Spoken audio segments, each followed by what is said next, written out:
Friend, स्वागत है आपका हमारे यूट्यूब चैनल रितु जी के जीएस स्टडी अड्डा में। फ्रेंड, जैसा कि हमने पिछले वीडियो में आपको टारक्यू की डिफिनेशन, इसके component first, second, third component के बारे में बताया था और इसका हमने डेरिवेशन भी किया था। इससे रिलेटेड फॉर्मूले पर रिलेटेड हमने आपको क्वेश्चन भी सॉल्व करवाया था।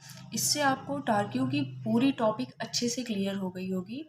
आज हम आपको फ्रेंड एक चीज़ बताते हैं टारक्यू का कुछ एग्जाम्पल्स बताते हैं। जैसे एग्ज़ाम में क्या होता है कि कभी कभी पूछता है कि घरों में आटा पीसने की चक्की में जो है हत्था कीली से बहुत दूर क्यों लगाया जाता है। जैसे क्यों, क्या, कैसे कारण करके बल आघूर पे पूछता है, तो आज हम उसके बारे में आपको बताएंगे। तो चलिए फ्रेंड, अपने टॉपिक पर चलते हैं। टॉपिक पर चलने से पहले हम आपसे एक रिक्वेस्ट करना चाहते हैं फ्रेंड कि आप लोग वीडियो को पूरा देखा करिए। अगर वीडियो अच्छी लगे तो लाइक और कमेंट जरूर किया करिए, क्योंकि आपके लाइक और कमेंट से मुझे बहुत अच्छा सपोर्ट मिलता है। और अगर आप मेरे चैनल पर नए हैं तो चैनल को ज़रूर सब्सक्राइब करें। आइए फ्रेंड, टॉपिक पर चलते हैं। फ्रेंड, आज का हमारा टॉपिक है सम एग्जाम्पल्स ऑफ टारक्यू।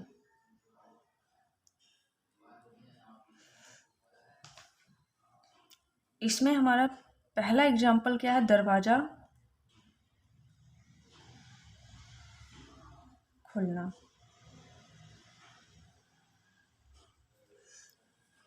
तो देखिए फ्रेंड, अच्छे से देखिएगा, क्योंकि हम इसको मौखिक बता रहे हैं। आप लोग ध्यान से सुनिएगा, एक बार दो बार हम बताएंगे, बस ध्यान से तो सुनिएगा, सारी टॉपिक क्लियर हो जाएगी।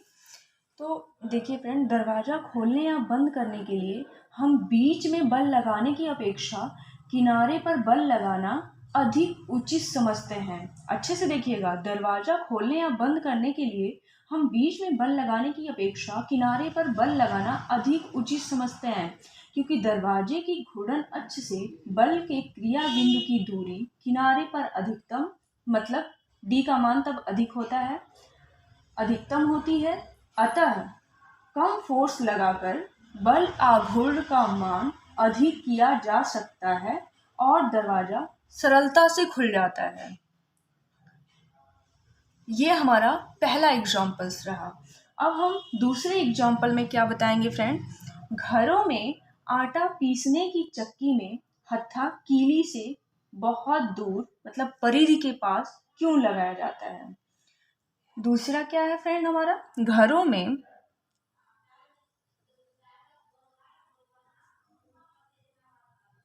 आटा पीसने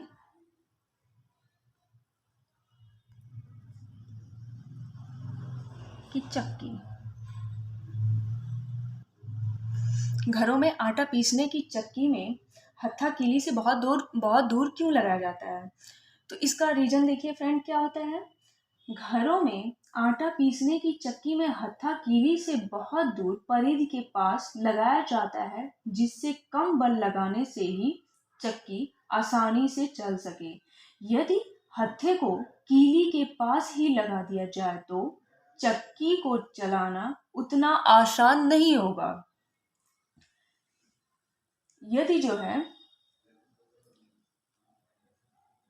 यदि हत्थे को कीली के पास ही लगा दिया जाए, मतलब यदि हत्थे को कीली के पास ही लगा दिया जाए तो चक्की को चलाना उतना आसान नहीं होगा जितना परिधि से बहुत दूर लगाने में आसान होता है चलाने में। हमारा दूसरा एग्जाम्पल हो गया। तीसरा एग्जाम्पल फ्रेंड हम बताते हैं, कुम्हार के चाक में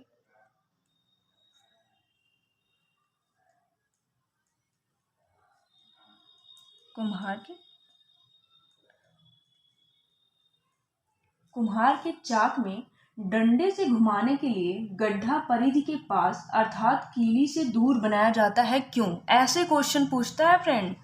कुम्हार के चाक में डंडे से घुमाने के लिए गड्ढा परिधि के पास अर्थात कीली से बहुत दूर लगाया जाता है या बनाया जाता है, क्यों। सुनिए इसका मतलब रीजन, कारण क्या है। कुम्हार के चाक में डंडे से घुमाने के लिए गड्ढा परिधि के पास बनाया जाता है, जिससे बल की उत्तोलक भुजा डी का मान बढ़ जाता है, अतः बल आघूर्ण बढ़ जाता है और थोड़ा बल लगाने पर भी चाक आसानी से जो है घूम जाता है। कम फोर्स लगाने पर चॉक आसानी से घूमने लगता है।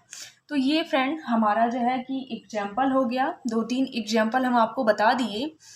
इससे बहुत सारे एग्जाम्पल्स हैं, जैसे पानी निकालने के हाथ के जल पंप, मतलब जल पंप जो होता है अधिक लंबा हत्था लगाया जाता है। ये सब मतलब बहुत सारे एग्जाम्पल्स हैं, तो आप लोग उसको एक बार देख लीजिएगा। एग्जाम्पल्स तो बहुत सारे हैं, लेकिन हम आपको 2 ही 3 बता रहे हैं, क्योंकि और भी आगे हमको कुछ टॉपिक पढ़ानी है। तो अब हमारी न्यू टॉपिक है friend, work done by force in rotatory motion. New topic है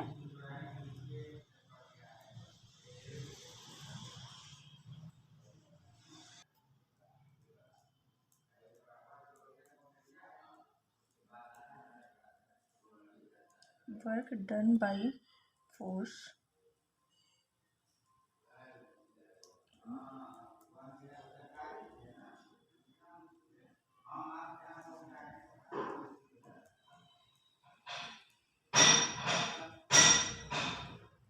घूर्णन गति में बल द्वारा किया गया कार्य।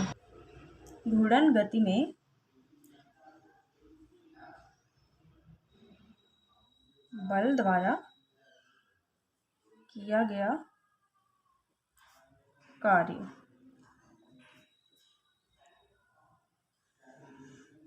तो इसका फ्रेंड आइए पहले हम फिगर बनाते हैं।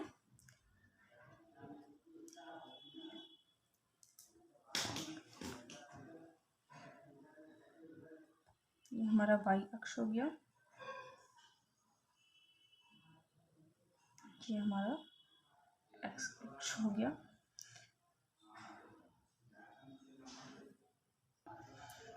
मूल बिंदु O है, इसके सापेक्ष किसी कण का, मान लेते हैं ये कण P है, इसका कोऑर्डिनेट XY है, इसका जो है स्थिति सदिश वेक्टर R है, मान लेते हैं ये थीटा एंगल बनाता है।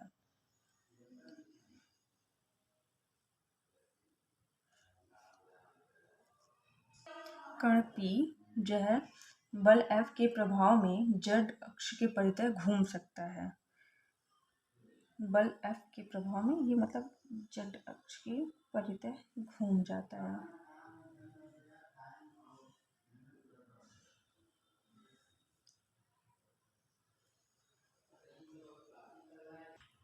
अति अल्प समय में डेल्टा t में OP को डेल्टा थीटा जो है घूम जाती है और OQ स्थिति में आ जाती है, मतलब Q का coordinate x plus del x y plus del y हो जाता है।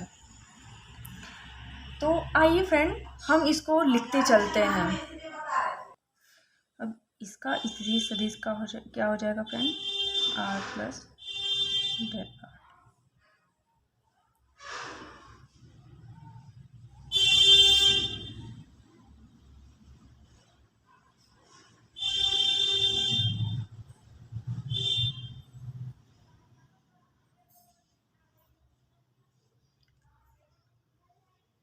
इसको हम मान लेते हैं m, यहाँ से हमारा ये डिस्टेंस हो गया y और ये पूरा डिस्टेंस हो गया x।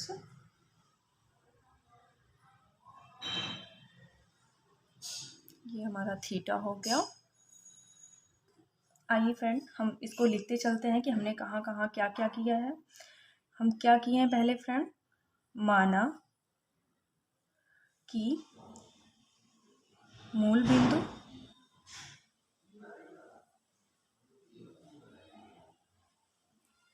O के सापेक्ष किसी कण, मतलब ये P,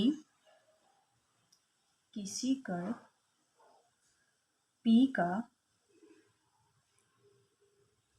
स्थिति सदिश वेक्टर R है।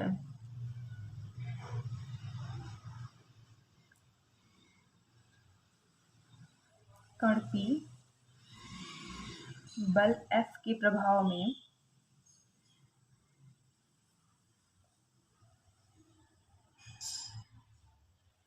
प्रभाव में जेड अक्ष के परितः जो है घूम सकता है।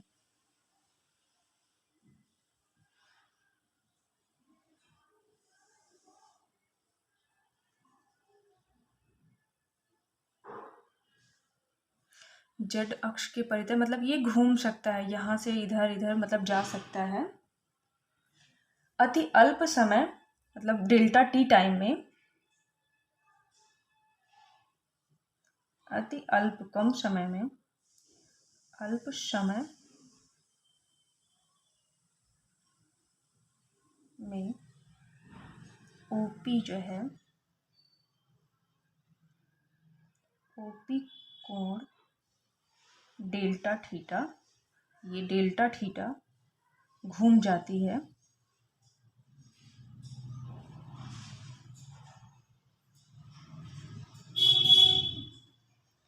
और OQ स्थिति में आ जाती है।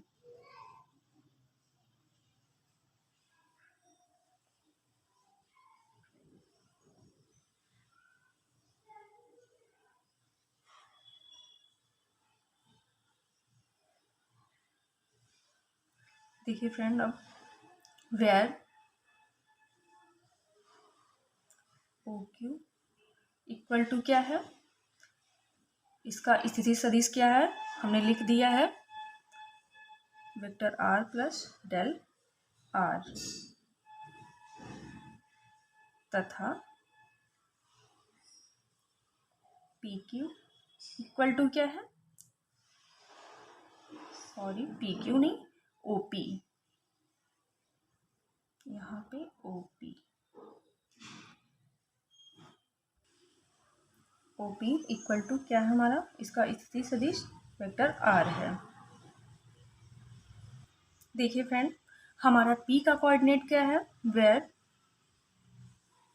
हमारा P का कोऑर्डिनेट क्या है, P का कोऑर्डिनेट हमारा x y है एंड Q का coordinate x plus del x and y plus del y है। अतः डेल r इक्वल टू हमारा क्या हो जाएगा, I del x plus j del y, और हमारा f इक्वल टू क्या होता है, क्या हो जाएगा, I F X plus j F Y.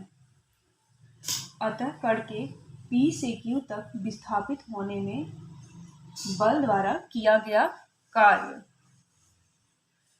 अतः कण P से Q तक लिखते चलते हैं फ्रेंड, अतः कण के P से Q तक विस्थापित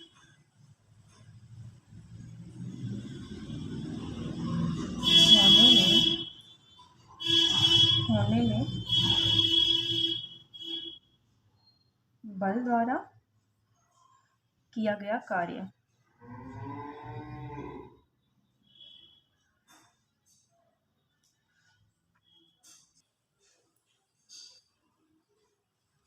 डेल्टा W इक्वल टू क्या हो जाएगा हमारा, vector F into del R।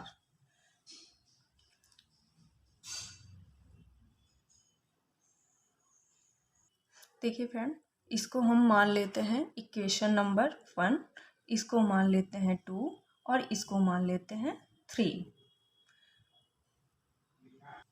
अच्छे से देखते रहिए फ्रेंड, अच्छे से समझ में आएगा। देखिए, putting the value of vector F and del R in equation number 3। Equation number 3 में F और डेल R की वैल्यू पुट करने पर क्या हो जाएगा हमारा, एफ का क्या था, I F X plus J F Y into I del X plus J del Y. Multiply कर देते हैं फ्रेंड हम, तो ये क्या हो जाएगा, F X del X I into I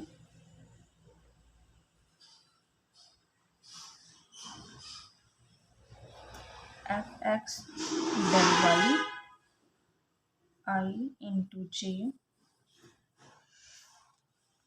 plus F Y del X J into I plus F Y del Y J into J. अब देखिए फ्रेंड, हमने आपको आई क्रॉस आई का, जे क्रॉस जे का, के क्रॉस के का अलग फॉर्मूला बताया था कि उसकी वैल्यू क्या होती है। वहाँ पे आई क्रॉस आई, जे क्रॉस जे और के क्रॉस के की वैल्यू 0 होती थी। लेकिन फ्रेंड हमारा यहाँ I into I, J into जे और के इंटू के की वैल्यू जो है 1 होती है। आई इंटू आई, जे इंटू जे, के इंटू के की वैल्यू 1 होती है। 1 मिनट के लिए हम फॉर्मूला पूरा लिख देते हैं, फॉर्मूला लिख देते हैं। वहाँ पे हमारा क्या होता था, I cross I equal to J cross J equal to K cross K is equal to 0 होता था। लेकिन हमारा यहाँ I into I equal to J into J equal to K into cap सब पे लगा हुआ है इक्वल टू इसकी वैल्यू 1 होती है। एंड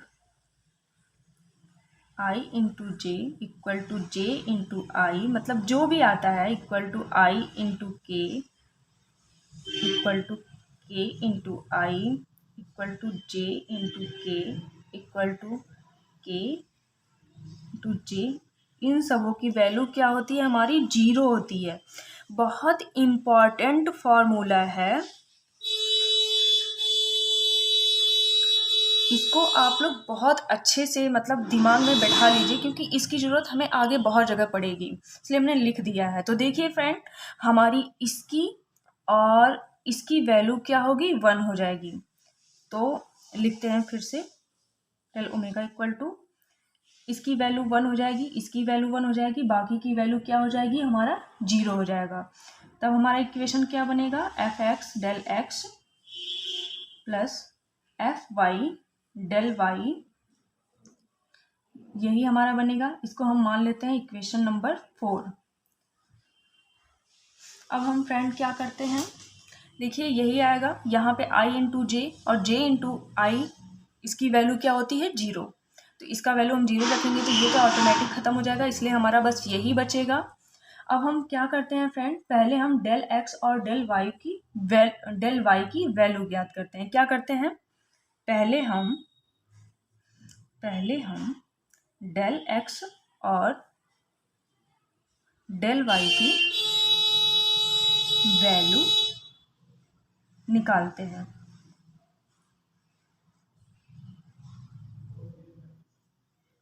तो डेल थीटा इक्वल टू क्या होता है फ्रेंड, कोण इक्वल टू क्या होता है, चाप बटे त्रिज्या। डेल थीटा इक्वल टू हमारा क्या हो जाएगा, पी क्यू अपान आर, या हो जाएगा हमारा P Q equal to R del theta.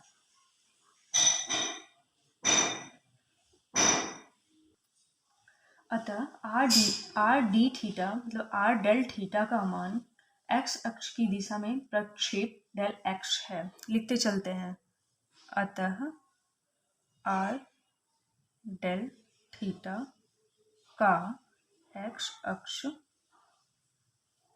अक्ष की दिशा में प्रक्षेप डेल एक्स है। तब हमारा क्या हो जाएगा, del X equal to minus R del theta into sine theta. अब ये बोलेंगे कि मैम डेल एक्स की वैल्यू हमारी मतलब R D theta into sine theta कैसे आ गई। अब हम फिगर से आपको बताते हैं, फ्रॉम फिगर। देखिए त्रिभुज क्यू पी और एम में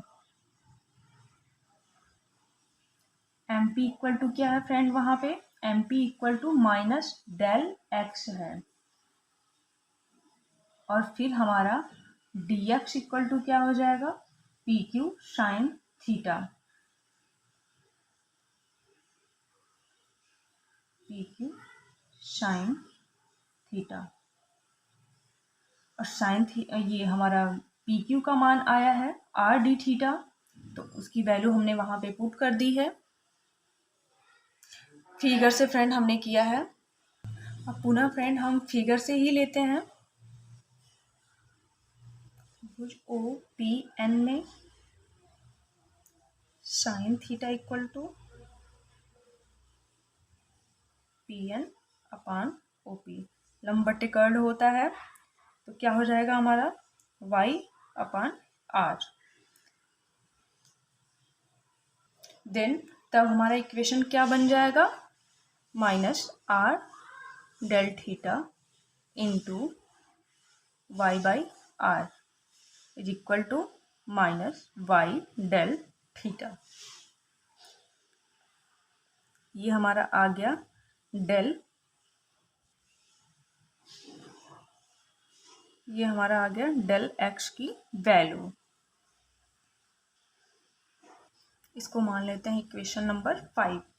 सिमिलरली इसी तरह फ्रेंड हम क्या करते हैं, डेल वाई की वैल्यू निकालते हैं। सिमिलरली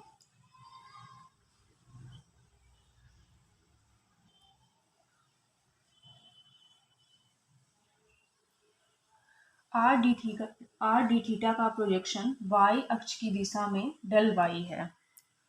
आर डेल थीटा का प्रोजेक्शन प्रोजेक्शन वाई अक्ष की दिशा में डेल वाई है, तब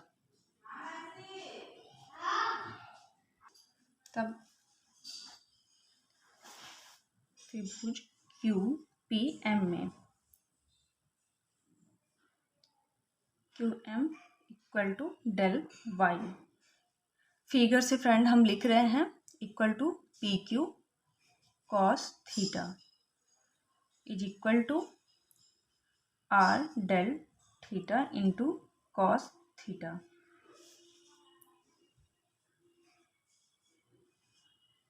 इसलिए त्रिभुज पी ओ एन में cos theta equal to O N upon O P, तो क्या हो जाएगा हमारा एक्स इंटू आर। देन तब हमारी डेल वाई की वैल्यू क्या हो जाएगी, del Y equal to R del theta into X upon R. Del Y equal to X del theta, तो डेल वाई की वैल्यू हमारी एक्स डेल थीटा हो गया फ्रेंड। ये हमारा हो जाएगा इक्वेशन नंबर 6। अब हमको क्या करना है, डेल वाई और डेल एक्स की वैल्यू इक्वेशन नंबर 4 में पुट करना है। लिखते चलते हैं, from equation 5 and 6 putting the value of del x and del y in equation 4।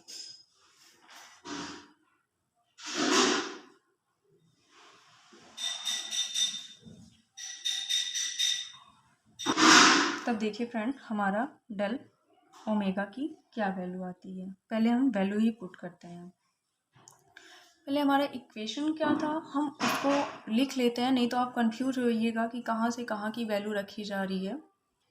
देखिए फ्रेंड हमारा फोर्थ इक्वेशन क्या था, del W equal to omega की याद आ रही है, del W equal to F X del X plus F Y del Y.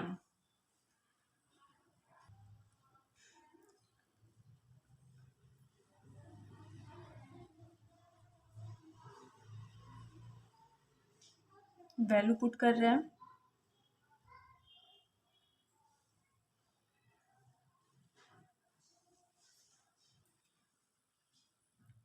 इसमें हमारा कॉमन क्या है, डेल थीटा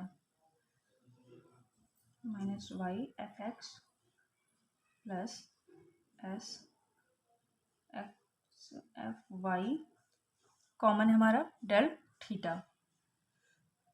और इसको और हम क्या लिख सकते हैं, कैसे, किस फॉर्म में, X F Y minus Y F X del theta. देखिए फ्रेंड ये वाली चीज़ तो हमें कहीं मिल रही है, हमने आपको ये चीज़ कहीं बताया है, तो याद आया होगा आपको, बल बल आघूर्ण की दिशा जड अक्ष के अनुदिश है। लिखते चलते हैं, बल आघूर्ण की दिशा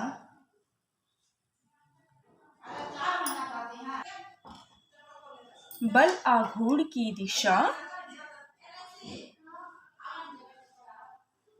जड अक्ष के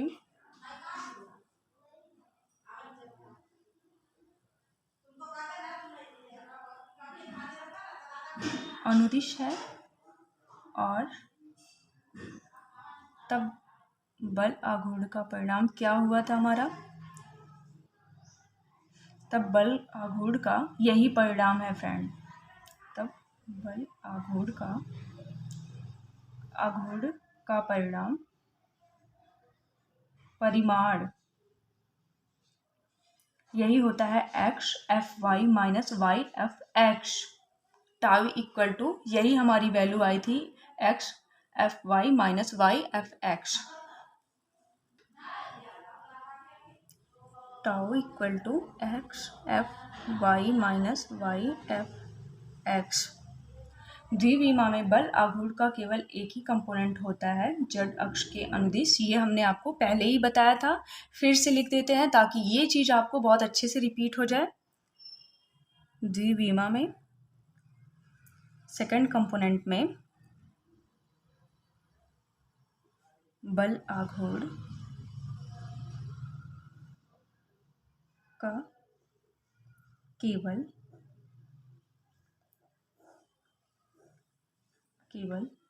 एक ही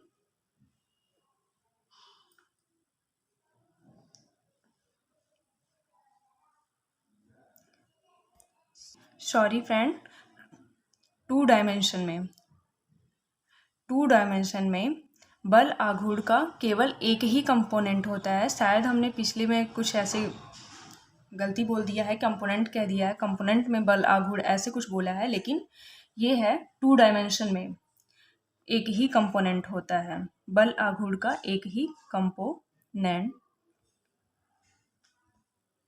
होता है। वो क्या होता है, जड अक्ष के अनुदिश।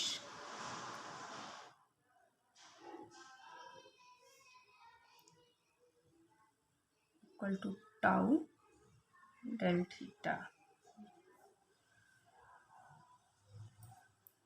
आ जाएगा इक्वेशन नंबर 7।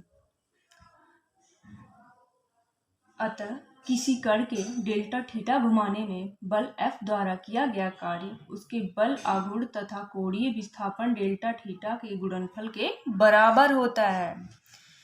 क्या होता है? फ्रॉम इक्वेशन नंबर 7 से हमें क्या क्लियर हुआ? अतः किसी कण को डेल्टा थीटा घुमाने में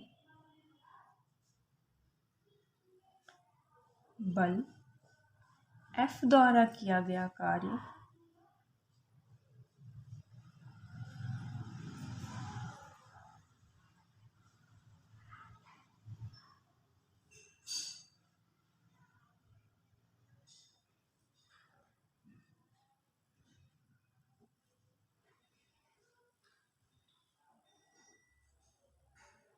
उसके बल आघूर्ण तथा कोणीय विस्थापन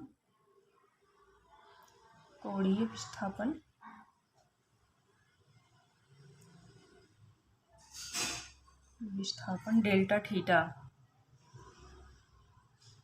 के गुणनफल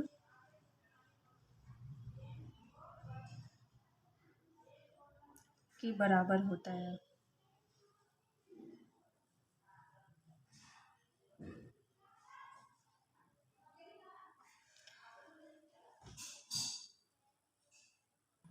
अब फ्रेंड हम इसके कुछ इम्पॉर्टेंट पॉइंट्स बताते हैं। क्या बताते हैं? इम्पॉर्टेंट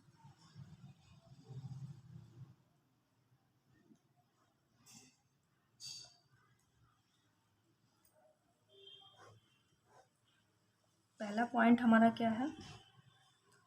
स्थानांतरीय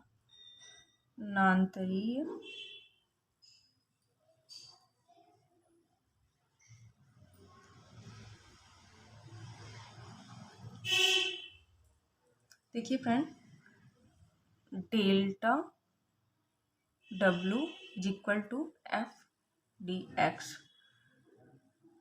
इसकी तुलना इक्वेशन नंबर 7 से करने पर हम देखते हैं कि जो महत्व स्थानांतरित गति में F का है वही घूर्णन गति में बल आघूर्ण टाउ का है।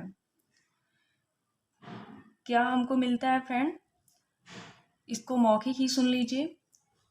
अतः इस इक्वेशन नंबर 7 से कंपेयर करने पर हम देखते हैं कि जो महत्व स्थानांतरित गति में F का है वही घूर्णन गति में बल आघूर्ण टाउ का भी है।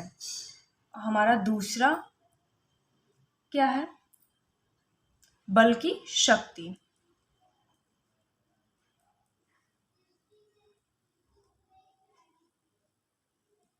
इसको हम लिख देते हैं।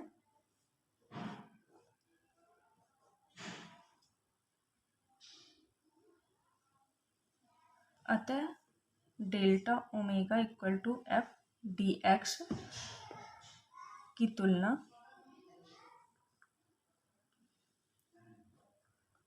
इक्वेशन 7 से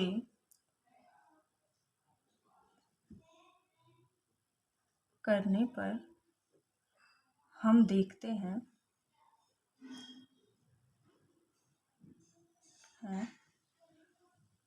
कि जो महत्व स्थानांतरित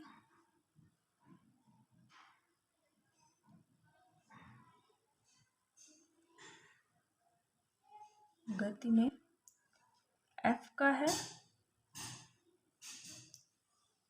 वही घूर्णन गति में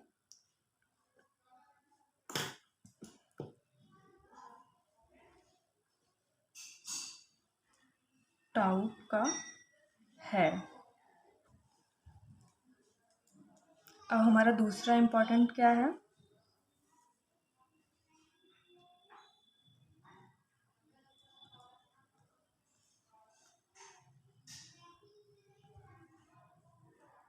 पावर ऑफ द फोर्स।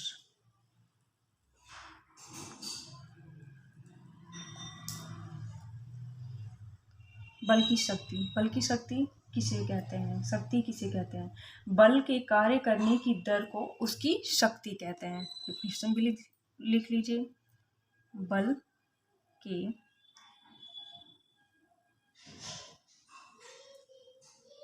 कार्य करने की दर को उसकी शक्ति कहते हैं।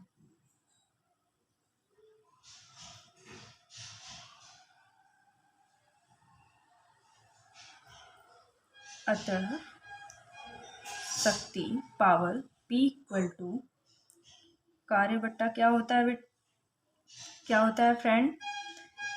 कार्य बटे समय इज इक्वल टू टाउ है ही डेल थीटा डेल टी। परंतु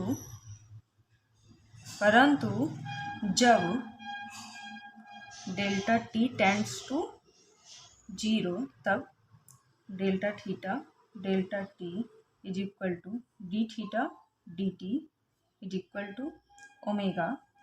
ओमेगा होता है, हमने पहले ही आपको बताया है, ये क्या होता है? ओमेगा कण का कोणीय कण का कोणीय वेग होता है। देखिए फ्रेंड, कभी कभी हम लिख दे रहे हैं और दिखाई नहीं दे रहा है, तो हम अच्छे से कर दे रहे हैं पेश, आप लोग देख लीजिए। ओमेगा इक्वल टू क्या होता है? कण का कोणीय वेग होता है ओमेगा। इसलिए शक्ति P इक्वल टू क्या हो जाएगा फ्रेंड हमारा? P equal to tau omega. बहुत इम्पॉर्टेंट फॉर्मूला है। अतः किसी कण पर लगने वाले बल की शक्ति कण पर क्रियाशील बल आघूर्ण और उसके कोणीय वेग के गुणनफल के बराबर होता है।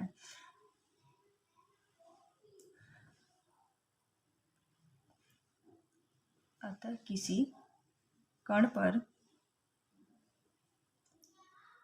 लगने वाले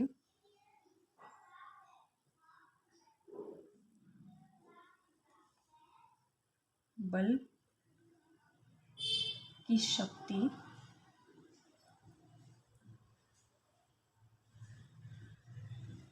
कण पर क्रियाशील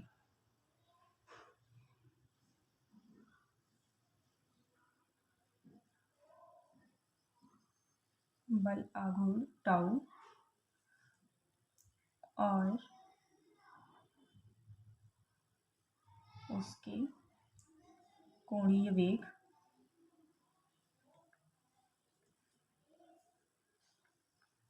जो ओमेगा है फ्रेंड, कोणीय वेग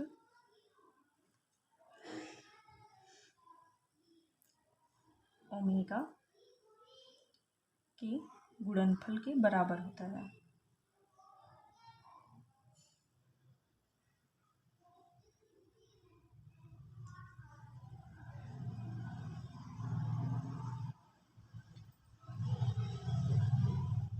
देखिए फ्रेंड, देख लीजिए, एक बार मौखिक बोल देते हैं।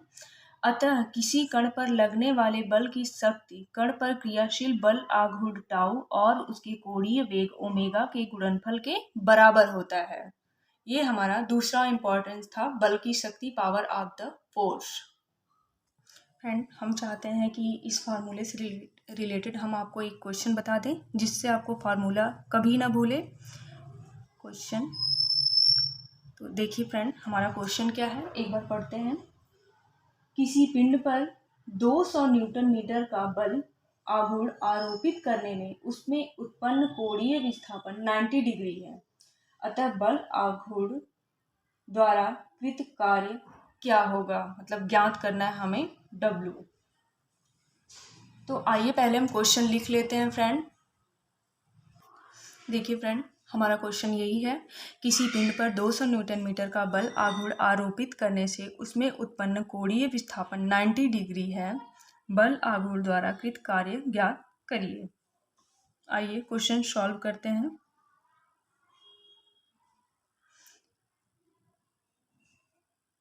देखिए फ्रेंड, हमारा क्या दिया हुआ है? Tau equal to 200 Newton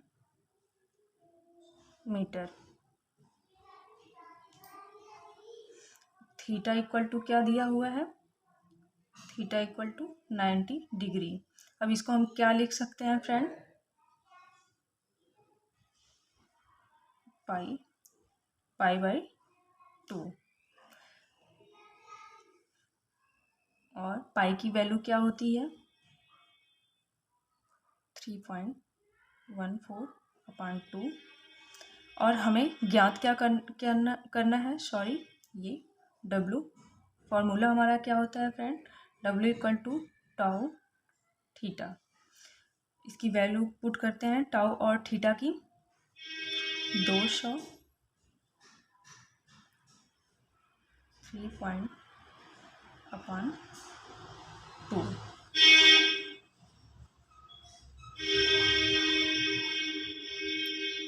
is equal to क्या आ जाएगा, 14 जूल। यही हमारा आंसर है फ्रेंड।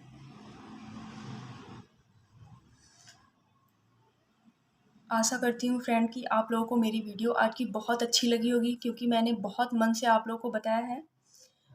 तो फ्रेंड, अगर वीडियो अच्छी लगी होगी तो ज़रूर कमेंट बॉक्स में अच्छा कमेंट करिएगा। नहीं अच्छी होगी, कहीं पे कोई मिस्टेक हो गया होगा तो वो भी बताइएगा फ्रेंड, जिससे मैं अगली वीडियो जब क्रिएट करूं तो मैं अपनी उस कमी को दूर कर सकूं। और इस वीडियो में अगर कोई अनजाने से गलती हुई है तो उसके लिए सॉरी फ्रेंड। तो आज की हमारी टॉपिक यहीं ख़त्म होती है। नेक्स्ट डे हम आपको नई टॉपिक पढ़ाएंगे। तो चलते हैं friend. Thank you friend for watching this video.